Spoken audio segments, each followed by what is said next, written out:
Olá, sou a professora Maria de Jesus, graduada e mestre em Geografia. Estou aqui para trazer algumas contribuições, dar algumas sugestões, algumas orientações, responder algumas questões sobre o Enem. Espero contribuir com vocês e para essa aula, a nossa temática é a transição demográfica. Um assunto também muito recorrente nas provas do Enem e também muito importante para as políticas públicas, né? Para os gestores públicos proporem as políticas públicas a partir da análise da população. Então, o tema da aula de hoje é população. Demografia, o que é? Primeiro, eu convido vocês a observar esse mapa. O mapa mundi, cheio de pessoas, né? Vocês estão vendo a concentração industrial. Várias pessoas espalhadas em vários continentes. E nós vemos aqui maior concentração na América Latina, na África, na Europa, Sudeste Asiático. Então, obviamente, esses são os espaços onde existe mais pessoas e mais população.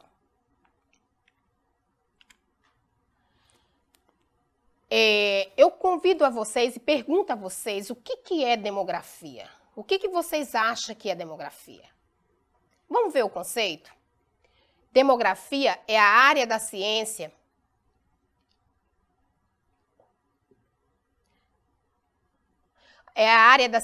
que estuda a população, ou seja, o conjunto de pessoas que habitam um determinado local e tem como base as análises sobre as dinâmicas populacionais, sobretudo os aspectos quantitativos. A demografia, ela estuda a população. Nós sabemos, como eu já falei, população é um tema estudado desde muito tempo, desde antigamente, né? As pessoas procuram compreender o comportamento da população, o crescimento da população, enfim. E a demografia, ela tem como base o estudo dessas variáveis, sobretudo decorrente do processo de industrialização e de urbanização. A demografia, ela estuda os índices de natalidade, de mortalidade, as taxas de fecundidade, as taxas de crescimento econômico de um país, e são muito importantes, como eu já falei, para que os gestores públicos, a partir daí, consigam propor as políticas públicas necessárias a cada país, né, visando o bem-estar e o crescimento econômico da população. Para compreendermos sobre demografia, nós precisamos conhecer um pouco das teorias demográficas, tá? Quem foram essas teorias? Quais foram as teorias demográficas que os estudiosos já fizeram, os estudos levantados sobre esse comportamento das populações? Nós temos aqui quatro teorias. Nós temos a teoria malthusiana, nós temos a teoria neomalthusiana, nós temos a teoria reformista ou marxista e a teoria do ciclo ou da transição demográfica. A teoria malthusiana foi uma das primeiras teorias que existiu no mundo, tá? Ela foi proposta pelo inglês Malthus, Robert Malthus, no início do século XIX, tentando compreender o fenômeno de explosão demográfica que estava acontecendo na Inglaterra naquele momento, tá? Então, foi uma das primeiras teorias e ela é marcada, ela analisa duas questões principais. Ele defendia duas questões. Ele dizia que o crescimento populacional aconteceria no ritmo de uma PG, de uma progressão geométrica. No ano eu teria 2 bilhões, no outro eu teria 4 bilhões, no outro eu teria 8 bilhões, 16 bilhões, enquanto que a produção de alimentos, ela seguiria o ritmo de uma PA, tá? Seria 1, 2, 3, ou seja, nesse caso, as pessoas iriam sofrer necessidade de alimentos, ou seja, as pessoas iam morrer por inanição, tá? Essa produção de alimentos não era suficiente para atender a quantidade de pessoas no mundo.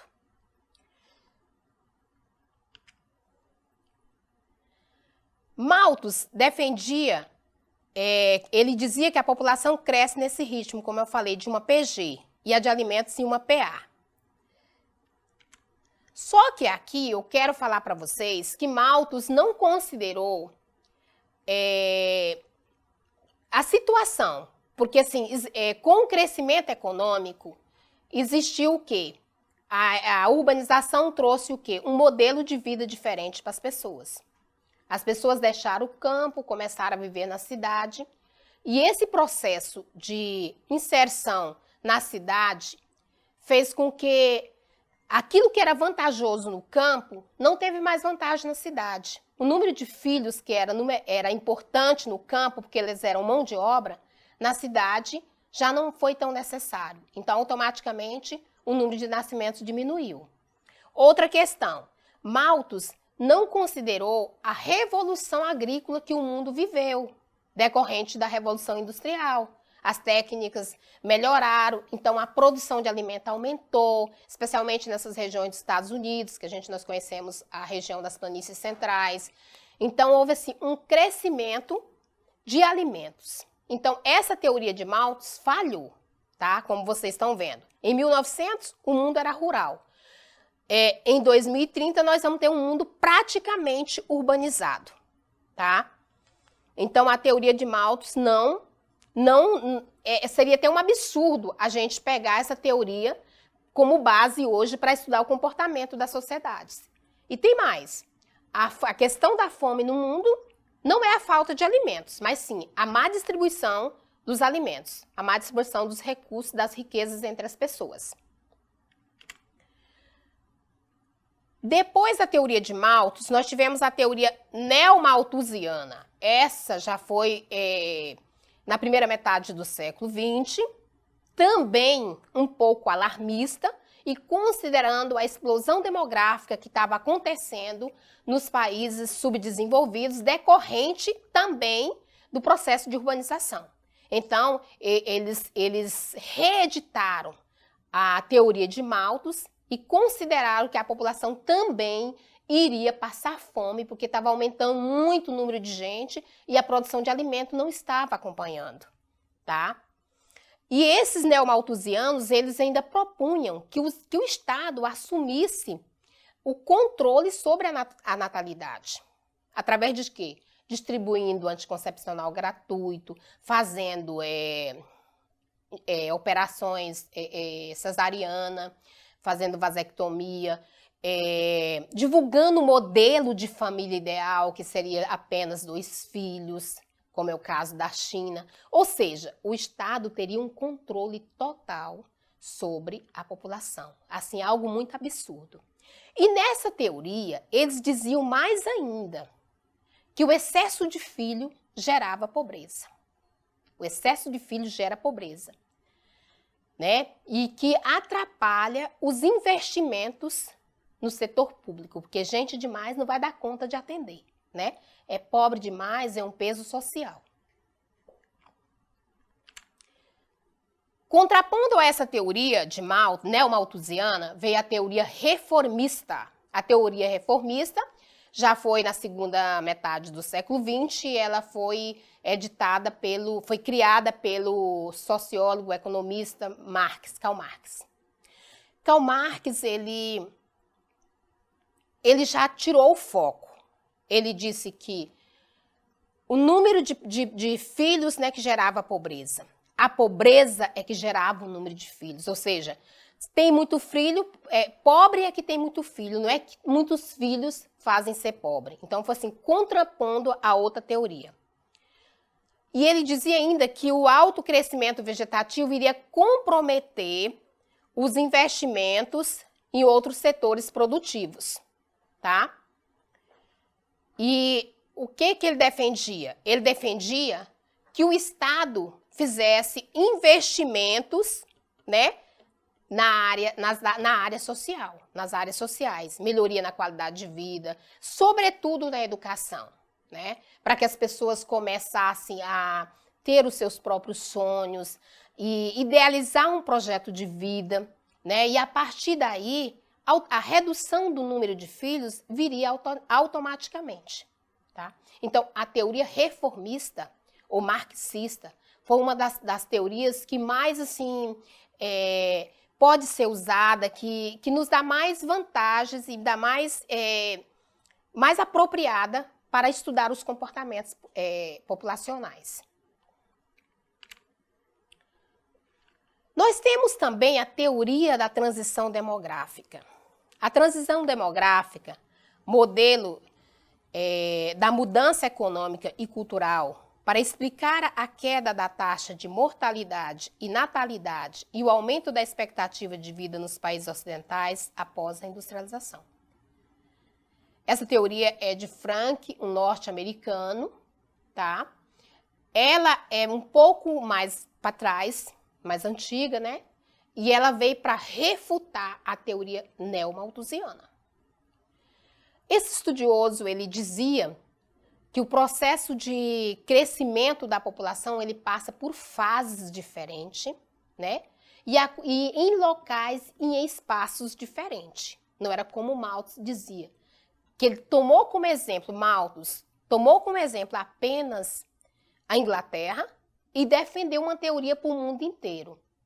Nesse caso aqui, ele está respeitando as especificidades regionais de cada país, de cada região, né? E o momento histórico que cada um está vivendo. A teoria demográfica sustenta a ideia de que os países passam por estágios de crescimento, né, diferente, e que um dia eles atingirão o equilíbrio demográfico.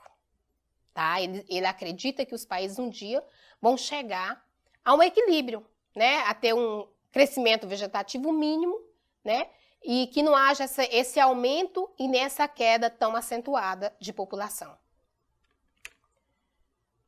Aí nós temos os estágios da teoria demográfica.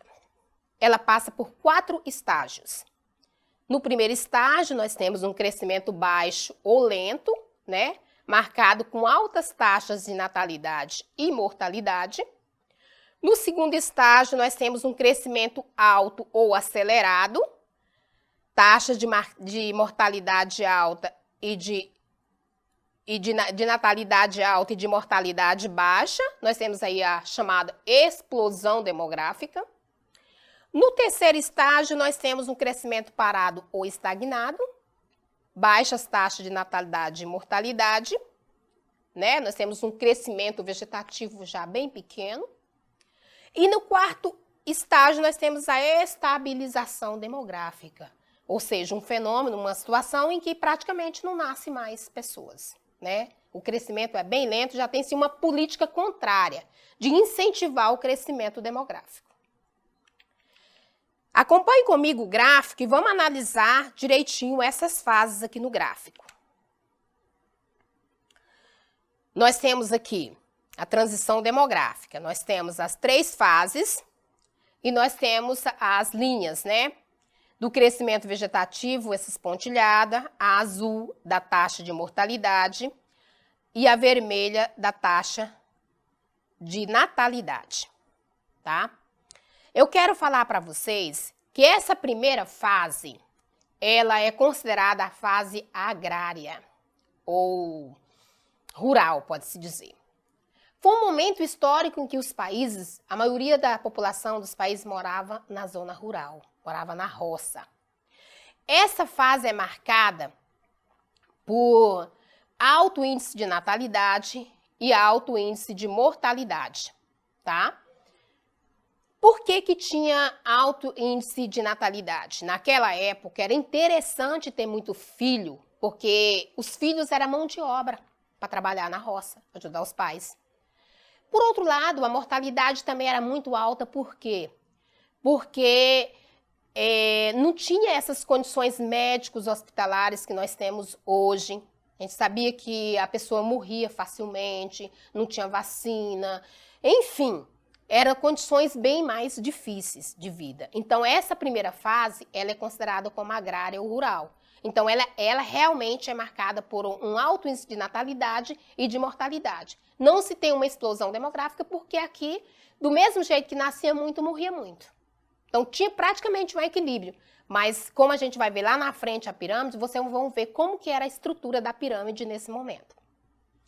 A segunda fase, ela é marcada pela ligeira queda do índice de natalidade. Bem pouquinho. A segunda fase, ela é conhecida como a fase da industrialização, tá? As indústrias, como eu já falei anteriormente, mudou o comportamento de vida das pessoas, né? Aí o que aconteceu? Ainda tinha-se um alto índice de natalidade, tá? Porque as pessoas ainda não eram urbanas. Mas já tinha uma ligeira redução da mortalidade, reflexo dos benefícios provocados pelos avanços da Revolução Industrial, tá? A terceira fase, a terceira e a quarta fase são consideradas as fases da urbanização, da mudança do modo de vida das pessoas, né? As pessoas a população deixou de ser rural, passou a ser urbana. E como eu falei anteriormente, aqui vem o quê? A inserção da mulher no mercado de trabalho. E essa inserção da mulher no mercado de trabalho forçou a adoção de medidas contraceptivas, né? De redução automaticamente do número de filhos. Nesse momento, já não era importante nem vantajoso ter filho. Ter filhos hoje, pode-se dizer, se a gente for analisar do ponto de vista econômico, é um peso, né? Então, aqui a gente vê visivelmente as duas taxas caindo. Nós temos a queda do índice de natalidade e nós temos a queda do índice de mortalidade. O índice de mortalidade continua a cair porque as condições médicos hospitalares, sanitárias, avançaram, né? As vacinas. E a de natalidade caiu por esse novo modelo de vida, onde ter muitos filhos já não era favorável, tá? Então, na primeira, na terceira e na quarta fase, elas são marcadas basicamente por isso. É considerada como sociedades urbanizadas. Na terceira fase, nós temos um crescimento ainda um pouquinho maior de pessoas, né? Um crescimento vegetativo um pouco maior. Na quarta fase, nós já temos praticamente um crescimento nulo, que é o caso de alguns países da Europa, que hoje já está se fazendo a política inversa, tá? Aqui no Brasil, podemos dizer que nós estamos nessa terceira fase, ok? Até aqui tudo entendido? A pirâmide, acompanhem comigo, a pirâmide, ela está mostrando a base larga para os países jovens, no primeiro momento. No terceiro, ela já vai se achar, engrossando mais um pouco do topo.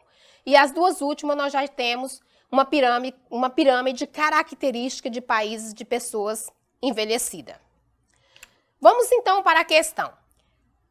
Do Enem 2018, a questão 75, os países industriais adotaram uma concepção diferente das relações familiares e do lugar de fecundidade na vida familiar e social. A preocupação de garantir uma transmissão integral das vantagens econômicas e sociais adquiridas tem como resultado uma ação voluntária na limitação dos números de nascimento, tá? Em meados do século XX, o fenômeno social descrito contribuiu para o processo europeu de... Essa questão aqui, gente, ela está mostrando a transição demográfica concluída.